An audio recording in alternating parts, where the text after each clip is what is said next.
रामपथ की जहाँ से शुरुआत हुई है जी जी शहादत और उसी के बगल में 200 मीटर की दूरी पर हमारा घर है। जी जी हम वहाँ से चले, हमारे साथ तमाम साथी चले, तो लोगों ने लगातार ये सूचना मिलती रही हमें कि रामपथ बैठ गया है, गड्ढा हो गया है, लोगों के लिए दुश्वारियां पैदा हो गई। तो मैंने कहा सत्र से फुर्सत मिले बिना लोकसभा से तो भाई आकर मौका देखेंगे। तो मैं आज आया, देखा और कई जगह रुका भी, रुका उसके आगे भी, लोगों से पूछा भी और देखा भी। तो ऐसे स्थान भी मुझे दिखाई पड़े जहां पर गड्ढा होना बताया जाता था और ताजा ताजा मेसफाल्ट कहते हैं तारकोल को बिछाया गया। लोगों ने कहा रात में काम हुआ है, रात में गड्ढा पाटा गया, मेसफाल्ट रात में बिछाया गया। तो 4-5 जगह लोगों ने यही बताया। हम रुक करके तो, लेकिन वो तो बेउंदा जोड़ना हुआ ना, चक्ति जोड़ना हुआ ना। अगर अच्छे ढंग से बनी होती तो गड्ढा पाटने की जरूरत न होती, ये बरसात झेल जाती। तो ये सारी बातें, और इसके बाद हम यहाँ खड़े हैं श्री राम अस्पताल और बगल में खड़े हैं, ये रामपथ है। आप भी रामपथ पे खड़े हो, किनारे खड़े हो, और ये श्री राम अस्पताल है। दुनिया के तमाम लोग अयोध्या में आते हैं और ये दुर्दशा ऐसी है, कीचड़ भरा हुआ है, गंदगी है, बदबू कर रहा है, मच्छरों का राज है। और निर्माण कौन दोषी मान रहे हैं? ऐसा है, ये दोषी तो इंक्वायरी जब होगी, जांच पड़ताल होगा, तो कौन दोषी है अपने आप आएगा। इसकी जरूरत है कि उच्च स्तरीय जांच की जाए। अभी और भी सड़कें बनाए जाने की बात कही जा रही है। ऐसा है, सुनो यार, ऐसा है कि ये बड़ा मामला है, ये छोटा मामला नहीं। ये रामपथ है, राम के नाम की बदनामी हो रही है, राम के नाम पे कलंक हो रहा है, राम के नाम पे लूट हो रही है। तो छोटा मोटा मामला नहीं है।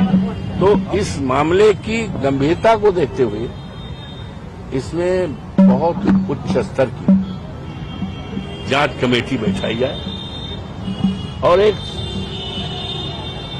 सुनिश्चित टाइम दिया जाए, एक फिक्स टाइम दिया जाए, 1 महीना 15 दिन जो भी है, और उसमें रिपोर्ट आ जाएगी। तो तब ये हो जाएगा तो दूध पानी का पानी अलग हो जाए। कौन जिम्मेदार है, कितने लोग जिम्मेदार हैं, ये सारी बातें जो है जांच के बाद भी किया गया, कार्रवाई की गई है। ऐसा है, इट इज नॉट सफिशिएंट, और लोग होंगे, लेकिन ये जांच का विषय है। ये जांच का विषय है, कौन कौन लोग इसमें दोषी हैं फ्रॉम दी वेरी बिगिनिंग, जब से ड्राइंग निर्माण के बाद से बहुत से अधिकारी बदल गए। क्या जो अधिकारी चले गए उन लोगों को भी जांच में रखा? छोड़ो यार, क्यों बात करते हो, बचकाना बात करते हो। अरे भाई, जांच जब होगी तो चले का दुनिया से चले गए, कहीं होंगे, कानून अपना काम करेगा। तो आप किस चीज की जांच मांग रहे हैं? उच्च स्तरीय कौन सी जांच होनी चाहिए? नाम तो बताइए। आप देख लीजिएगा कौन सी जांच, किससे जांच हम कराएंगे। आप वेट करो, इंतजार करो ना। मंत्री जी, जिस तरीके से सैकड़ों करोड़ रुपए की ये परियोजना थी, क्या बंदरबाट हुआ, किस तरीके से लूटा गया, क्या आप इसको मानते हैं कि ये सारी बातें जांच कराएंगी। जब मैंने कहा it requires very high level inquiry, it requires very high level inquiry, तो इसी से आप समझ सकते हो कितना गंभीर मामला है। ये मामला गंभीर है, और गंभीर मामले में कौन कौन दोषी हैं, ड्राइंग से शुरुआती दौर से लेकर बुनियाद से लेकर अब तक कौन कौन दोषी हैं, ये तो उच्च स्तरीय जांच का विषय है। क्या संसद में भी ये बातें उठेंगी, आप द्वारा उठाई जाएंगी? नो डाउट, वो सारी बातें जो क्षेत्र के विकास से संबंधित होंगी और सम्मान से जुड़ी चीजें होगी, लोगों की आशाओं उम्मीदों से जुड़ी होती, वो सारी बातें संसद में उठाऊंगा। रामपथ के साथ साथ तमाम कॉलोनियों में पानी भरा है, तमाम बाउंड्री वाल जैसे गिर जा रहे हैं। सब देखेंगे वन बाई हर देखेंगे, हर दुश्वारियां, हर परेशानियों पर मेरी निगाह भी पड़ेगी और उसको अपने ढंग से अप्रोच करके उसको सुधार करने का सतत प्रयास करूंगा। अयोध्या के राजा को लेकर भी बहुत ज्यादा आप पर I may not be king, I am sevak. मैं सेवादार हूँ, मैं सेवक हूँ।